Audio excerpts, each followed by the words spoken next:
Your content creation feels like a second job. You are not alone.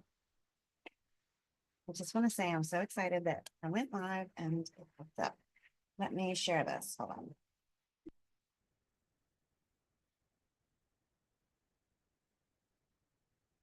So exciting.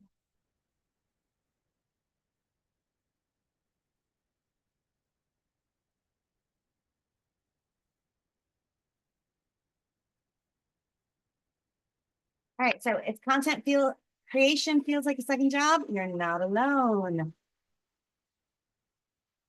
If we're doing as much as we think we need to be doing, it's a lot of work. I heard the other day on Alex Ramosi podcast, he was interviewing Dave Ramsey, and Dave Ramsey was saying he does like 12 hours, 12 to 15 hours a week. So Alex Ramosi was saying he keeps up how much he's doing, and you've already seen how much he puts out. Like, they have full teams of people that can do that, and obviously we cannot compete, but we do know that we need to be putting out more and more and more and more. So most coaches don't necessarily struggle because they're bad at content. They struggle because their plan is so complicated. They can't get it going on, right? They can't do as much as they need to do. So you don't need a bigger content calendar. You just need a smarter one. And that's why I created the acronym Content Planning Framework. So when your content is simple, it becomes scalable and sustainable and strategic. So that's what we're going to talk about today.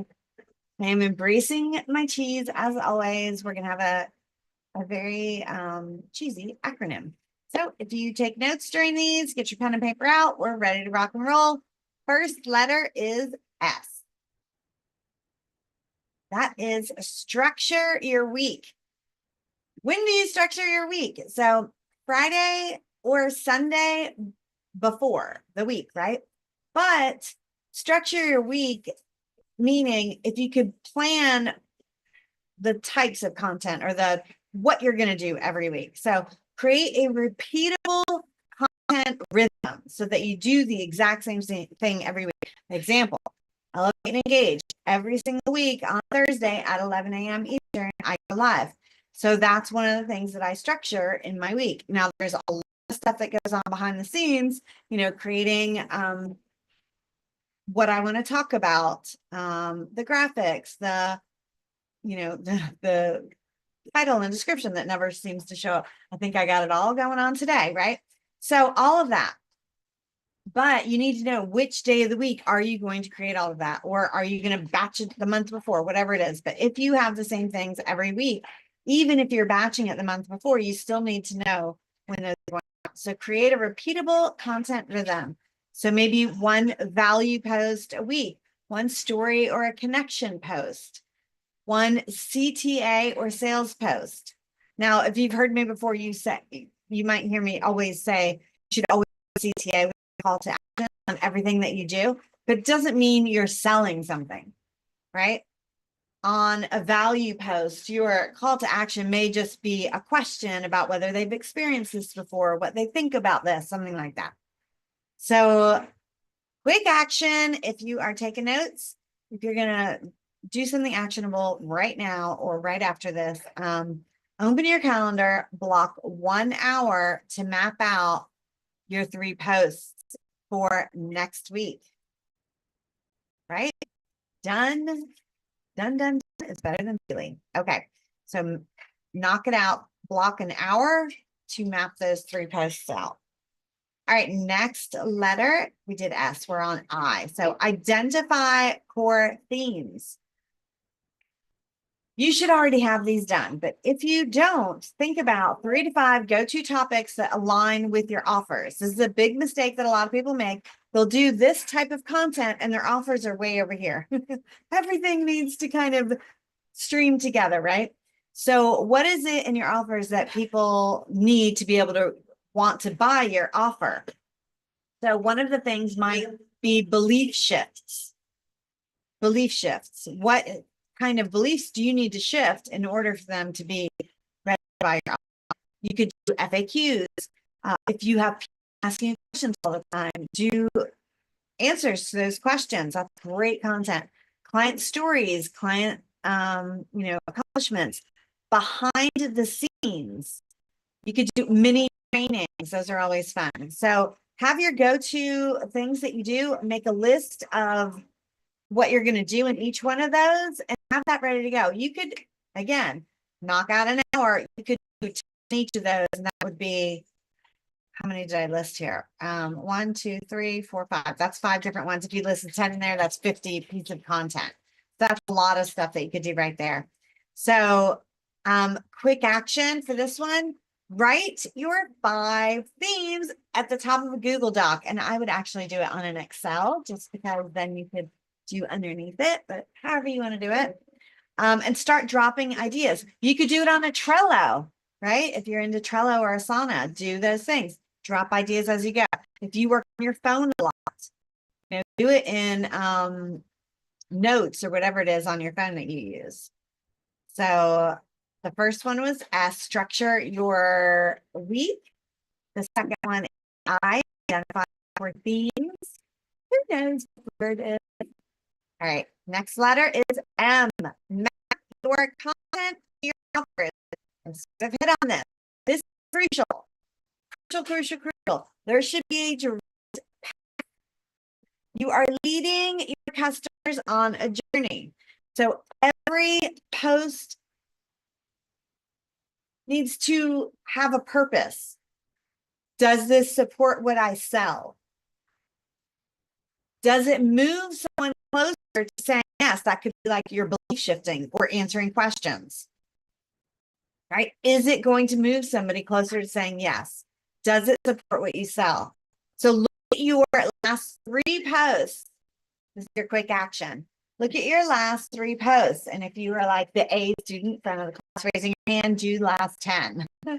Did they lead to an offer, a freebie, or a conversation? Something that's going to move them closer to yes. So an offer, freebie, a conversation. Conversation is where you want to go, right? So your offer should lead to the sale or the conversation. A freebie should lead to the sale, the conversation, something. All of them should be going like this. Maybe they lead to your weekly show. Maybe they lead to your Facebook group where you nurture them more and then you do something else. But you need to know where you want people to go and make sure that all of your posts are leading them there. This is intentional content, right? We are not just throwing spaghetti at the wall anymore. Nobody has time for that. Nobody. Maybe back in the day when there weren't that many people doing content, it was a lot easier. But now there are so many people doing content. You really need to be very intentional about where you want your people to go on that journey. All right, so S-I-M. The next letter is P. If you don't know it, you're making me nervous. Drop it down below the video. What is the word? Give me your guesses. All right, P. Plan by topic, not by platform. Ooh. Aha. If that was an aha moment for you. Plan by topic, not by platform. So everybody will tell you, it has to be different per platform. Yes, okay, maybe, but if you can plan by topic, then you can distribute differently on each of the platforms. Ooh. All right, so start with a strong message, then break that message down, turn it into a video, carousel, email, to a or a post, whatever you want to do with it, but start with that strong message and then move on from there. Pick one quick action, pick one topic. 3 ways you are going to reuse it this week. Boom, content batch started. So one topic lists 3 ways you can use it. So maybe you are elevate and engage. How could I use this in 3 different ways? Well, I could do some content leading up to it, right? To get people on here. I could take each of these points and create a reel from it. I could create this in an email, in the word I'm looking for, infographic, which I haven't done yet, but I'm going to. All right, next one is L, leverage a content bank. So this is a hard one. You think that you have to be creating new, fresh content all of the time. And you should always be creating fresh content. Why? Because your audience is changing, you're changing, everything is sort of emerging, right? So you should be creating content all the time. But we all have tried and true. When you have a message, if that message hasn't changed, you don't have to do things from scratch. So your content bank, you might have things like prompt ideas, like that list I told you at the beginning to create. Those might be some ideas. You might have a folder that saves client wins, and there's a lot of different ways you can repurpose those client wins. You don't have to use a client win one time. You can use that same client win a million times in different ways, or use it the same way over and over. You just spread it out. Questions you've answered 100 times. Keep an FAQ. Keep a thing of questions. So you can answer the same question over and over and over again in different ways. You can put a couple of different questions. Oh, these 3 questions would kind of go together. Put those together. Just keep a list of questions that you answer over and over and over again, and see how you can kind of repurpose them together. Maybe you do a longer form on the top 5 questions I'm always asked. Or these 5 questions will solve X problem. I've answered the question. You want to word it, you get it. All right, so objections. If you do the same objections over and over again, or if you know that these are things that you want to answer, then keep a list of those. CTAs, keep a list of CTAs. Keep your content. Keep, I would say Excel spreadsheet, but you might just use a Word doc, whatever it is, but of links that you want to use, right? If you want to add links or where you want to go through. I actually keep a flow chart. I don't do a graphical pretty chart. I do a Excel kind of flow of the way I want things to go. I also have kind of not anyway.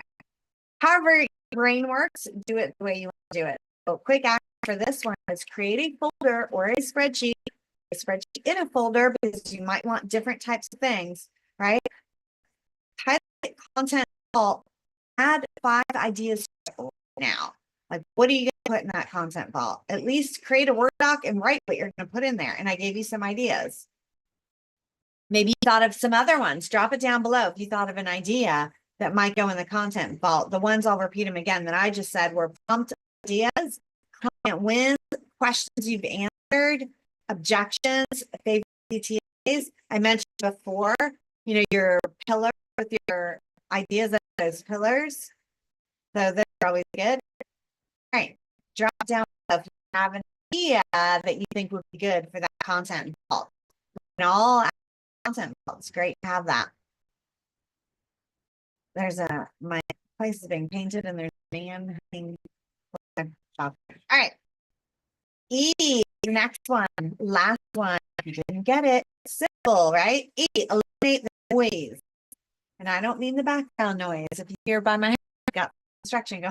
I don't mean that noise. I mean, you don't have to be on every platform. You need to be consistent on one. So do I think you need to be on every platform? I'm going to rephrase that. I think you should be on as many as you possibly can, but I think you should focus on 1 or 2. And then when you get a VA, you can have them repurpose onto other ones, or if you use software, you can repurpose onto other ones. But I think your main ideas and like this show, this is one of my biggest pieces of content every single week. So I focus, I'm sure that I have all of my content planned out. I have an Excel spreadsheet with all of the ideas I'm going to do for the entire year already, believe it or not. So I have that already planned out. Do I change it time to time? Absolutely. But for the moment, I've got all of my ideas. I've got my titles. I plan all of my bullet points, and I get cheesy, so I've got to do acronyms. That takes time. I have to do all of that ahead of time. So I plan all of that ahead of time. So I would pick one platform to those that you really want to dive deep in and focus on for the next 30 days. Ignore the rest unless you have a VA or you're using software, and plan ahead. But really dive deep, because if you focus in on one, what can you do? That means all of your content goes that one, but that also means in your spare time, you are answering questions, you are looking at other people on that platform, mingling with other people on that platform. So if you can zero in on that, and everybody has different amounts of time. So if you've got hours a day, maybe 2 platforms is okay for you. If you've got an hour a day, you really need to be very specific in what you do in that hour. So if you want to batch your content in an hour a day, and you want to answer questions or comments or dive into other people's posts and start commenting, doing all that engagement in that hour if you only have 1 hour. All right, let's do a quick recap. So stop and make it convert. Keep it simple. The cheese, I love it. S is structure your week. I is identify your core themes. Remember, you're going to add that to your content bank. M is map your content to your offers. This is one of the most important pieces that almost everybody seems to leave out. I don't know why, but map your content to your offers. Plan by topic, and then leverage your content bank. That's all. E is a no. Get really, really, really streamlined and dedicated and focused, because it's not just it's not just creating it, it's not just posting it, it's the engagement and everything else that goes with it. If you write it all down, it's a lot of stuff. We can't be everywhere, we just can't. On the rest of them, you can repurpose content and post there, but you're not going to be able to engage everywhere. So pick that place that you really want to spend your time engaging and activating. All right, that's all I have for today. I did not bring up next week's Elevate and Engage, but I do have a workshop coming up about repeatable systems. If you're not already dialed in on how you structure everything, repeatable systems are super important to what we're doing. And it doesn't necessarily mean automation or AI or any of that. It just means what you're doing when and getting it very dialed in. And if you're interested in knowing more about that, then you might be interested in Action and Accountability Hub. So if you're interested in that, drop Hub below this. All right.